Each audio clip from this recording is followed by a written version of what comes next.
नमस्कार। श्रीमद् भागवत कथा का ये छठा दिन और आप सभी को मैं अपने वीडियो के माध्यम से जैसा हर दिन मैं करता हूँ शूट करने जा रहा हूँ ताकि आप प्रवचन को सुने। और मास्क बहुत ज़रूरी है, अभी मास्क लगाए रखें। कोरोना अपने स्तर पे है, पीक कर रहा है। सो गाइस आपसे बस यही निवेदन है कि इस वीडियो को ज़्यादा से ज़्यादा शेयर कीजिए, क्योंकि जो अभी इस वक्त इस सिचुएशंस में यहाँ पे आप आने में असमर्थ है वो देख पाएँ, तो शेयर कीजिएगा। एंड मैं आप लोगों से माफ़ी मांगना चाहता हूँ कि वीडियो थोड़ी लेट से आ रही है, बिकॉज कंटिन्यू वीडियो को रिलीज़ कर पाना और इसको फिर शूट करना फिर एडिटिंग करना, मतलब रिपीटिंग इस काम को करने में थोड़ा सा प्रॉब्लम मुझे भी होता है। तो I am sorry for that, but hope so कि आप इस वीडियो के माध्यम से प्रवचन को सुनते हुए अपनी ज़िंदगी में कुछ ना कुछ तो सुधार कर ही रहे होंगे, जो कि मेरा एक मोटो था, मेरा एक लक्ष्य था। तो मैं आपको और एक चीज़ बताना चाहता हूँ कि मैं कुछ दिन के बाद महाकुंभ मेले में जाऊँगा, इसलिए सब्सक्राइब कर लीजिए चैनल में, बहुत सारी चीज़ों को मैं दिखाने वाला हूँ। चलिए मिलते हैं फिर प्रवचन में। देवी चित्रलेखा जी के सम्मुख होकर के मैं आप सबों को भागवत कथा का आनंद उठवाता हूँ। बने रहे। जय श्री राधे। प्रेम जो होता है वो ना तो किसी डर के होता है और ना किसी लोभ से होता है। वहाँ ना तो भगवान से कुछ चाहिए होता है, वहाँ तो बस भगवान को देना ही देना होता है। क्या देना होता है? क्या देंगे हम भगवान को? अच्छा चलो 6 दिन हो गए आपको कथा सुनते सुनते, अब थोड़ा बहुत तो कुछ तो समझ आया होगा। क्या दोगे भगवान को, बताइए। वाह क्या बात है, बड़े समझदार है आप तो। भगवान को सबसे प्रिय क्या है? राम ही केवल प्रेम प्यारा, जान लेहु सो जान निहारा। भगवान को क्या पसंद है? पैसा? नहीं, पैसे की क्या औकात है भगवान के सामने। लक्ष्मी तो उनके दिन रात बैठ के चरण दबाती है, उनको आपकी पैसा चाहिए, लक्ष्मी चाहिए? नहीं। कई लोग कहते हैं भगवान हमारी ये कामना पूरी करो, 100 रुपया चढ़ाऊंगा। अरे भगवान तुम्हारे 100 रुपया के भूखे है। ये तो वैसी ही बात हो गई, कई के ब्याह में आप गए तो ब्याह हो, शादी हो, कई का जन्मदिन हो तो थोड़ा उपहार लेके जाते हैं ना, कुछ भी नहीं तो 100 रुपया 200 रुपया लिफाफा। अब गए, कुछ लेके गए नहीं थे, अब भूल गए ले जाना, तो क्या किया, उसके घर उसी के घर के दीवार पर एक फोटो पिक्चर टकी थी, फ्रेम, वही उतारी और वही उसको दे रहे कि लो भैया हम आपके उपहार लाए। बोलेगा पागल हो, मेरी वस्तु मुझे ही दे रहे हो? तो वैसे ही भगवान भी कहते हैं जो 100 रुपया तुम्हारी जेब में वो किसका है? हमारा है? नहीं, वो भगवान का दिया हुआ है। भगवान का दिया इसलिए क्योंकि जब दुनिया में आए थे तो शरीर पर एक जोड़ी कपड़ा भी नहीं था। हमारा होता तो साथ लेकर के आते, हमारा नहीं है, भगवान का है, तो भगवान को ही दे करके क्या एहसान करना।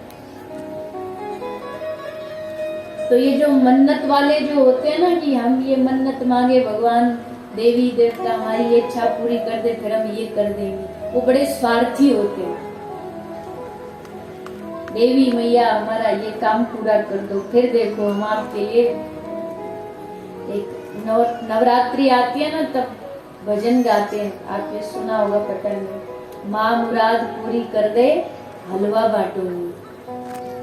अब यहाँ पर भी क्या, यहाँ पर भी स्वार्थ है कि मुराद मतलब मन्नत, मेरी जो मांग है वो पूरी कर दे तो हलवा बांटूंगी, अगर नहीं करे तो फिर तू अपने घर में अपने घर। यहाँ क्या हुआ, यहाँ भी स्वार्थ आ गया। तो भगवान को स्वार्थ दिखा के, पैसा दिखा के कोई कहे हम आपको पैसा दे देंगे, भगवान कहते मुझे पैसे की आवश्यकता नहीं। कोई अपना पद दिखाए कि प्रभु हम इस पद पे बैठे हैं, तो भगवान कहते मुझसे बड़ा पद किसके पास होगा? तेरे पास तो एकाध गांव एकाध देश का पद हो सकता है, मेरे पास तो अनंत ब्रह्मांडों का पद है, तो तू मुझे क्या देगा? पद भी नहीं दे सकता, पैसा भी नहीं दे सकता, वस्तु भी नहीं दे सकता, तो क्या दे सकता है? भगवान कहते हैं जो मैंने तुझे नहीं दिया, जो तेरे पास है वो मुझे दे। क्या है हमारे पास? हमारे पास मन का प्रेम है जो हम भगवान को समर्पित कर सकते हैं, और वही भगवान को पसंद है। भगवान आपसे कोई और वस्तुओं की कभी मांग नहीं करते। भगवान ने कभी कहा कि तुम मुझे अगरबत्ती जला करके अगरबत्ती चढ़ाओगे तो ही मैं खुश हूं? नहीं।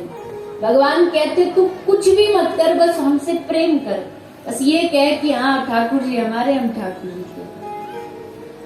तो ये भाव होना चाहिए। और वैसे भी भगवान वाले भाव में तो थोड़ी दूरी आ जाती है। भगवान की हालत आजकल बड़ी खराब है, मंदिरों में जाओ ना तो इतनी बुरी हालत है भगवानों की, पूछो मत। बेचारे एक ही जगह खड़े हैं, दुनिया जाएगी वहीं अगरबत्ती लगा लगा के अगरबत्ती की राख की ढेर हो जाएगी, कोई हटाने वाला नहीं, कोई पहुंचने वाला नहीं। तो भगवान कहते भगवान भगवान हमें नहीं बनना, भगवान बनने में कोई आनंद नहीं, हमको तो अपना बनाओ तो हम राजी।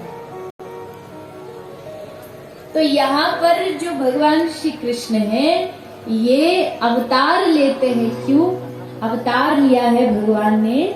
इसी भक्ति और इस प्रेम को सब लोगों के हृदय में स्थापित करने के लिए। तो आपने कल सुना कैसे ठाकुर जी छोटे से हैं और छोटी छोटी लीलाएं कर रहे हैं, बाल लीलाएं कर रहे हैं, ताकि इन सब लीलाओं से इन गोपियों का मन संसार से हट जाए और हम में लग जाए।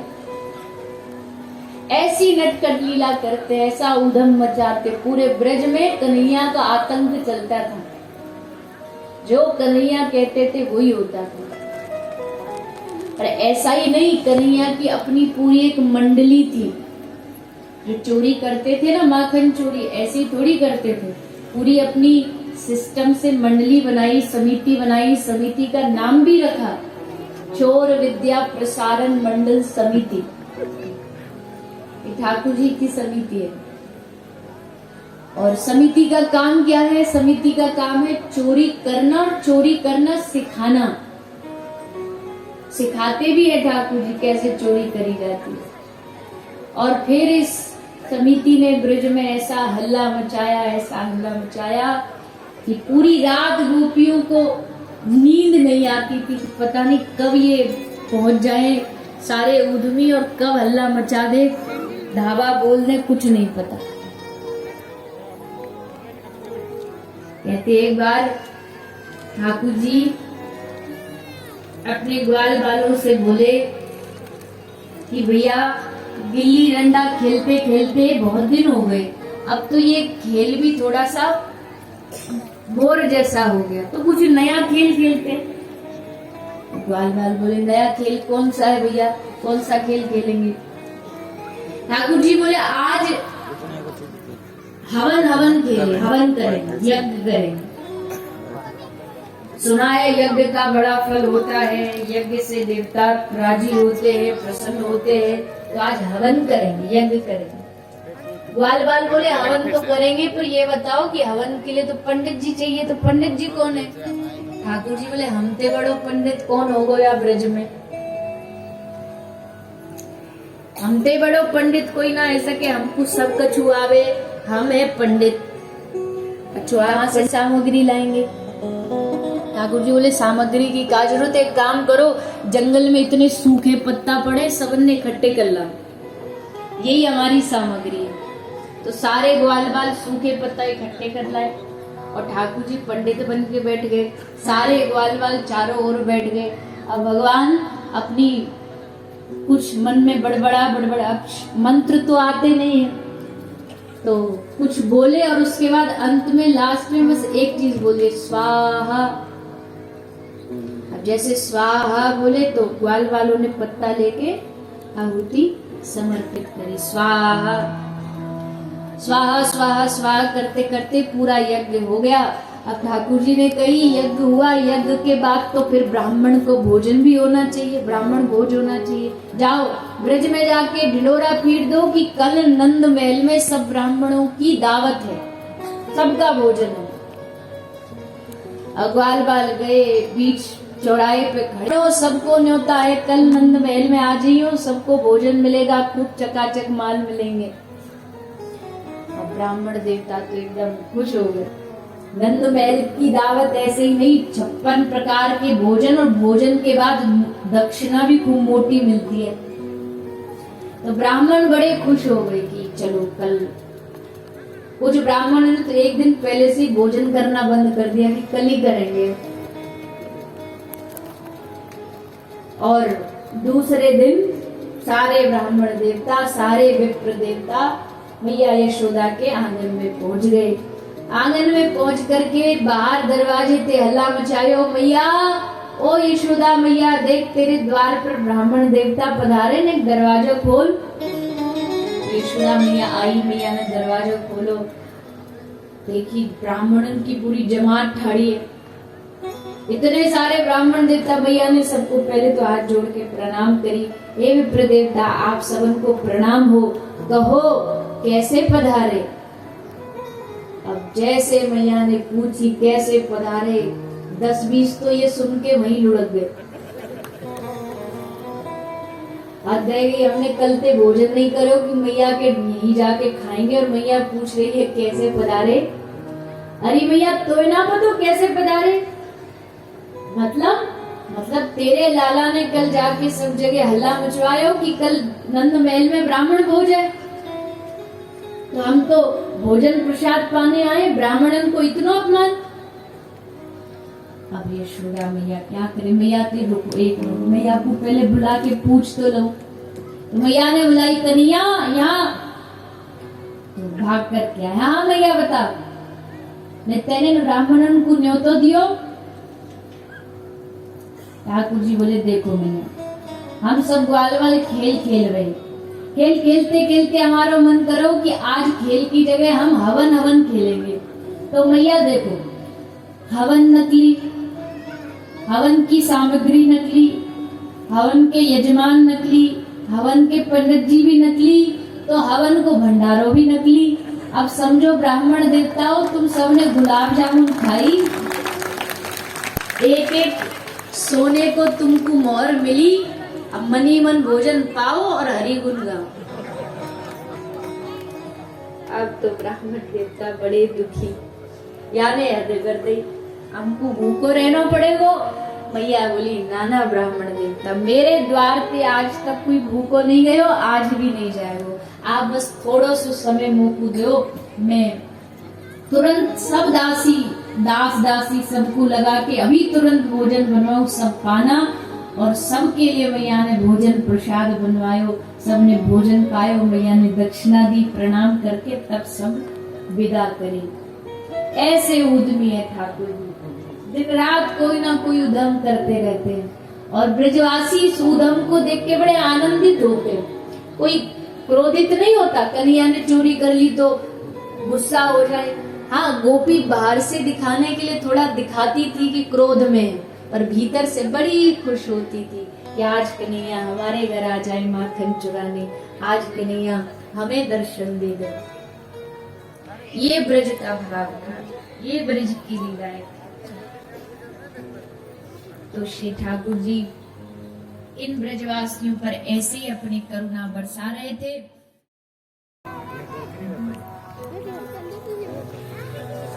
मन मोहना मधुसूदना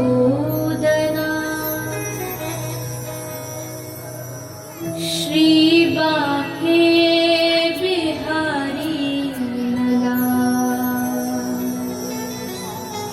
मन मोहना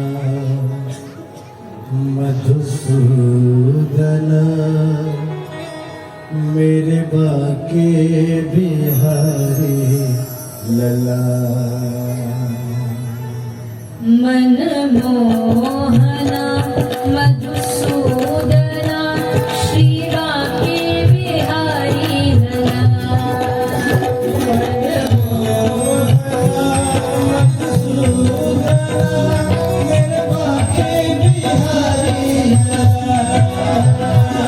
मन मोहना मधुसूदना मेरे बाके बिहारी लला।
सुंदर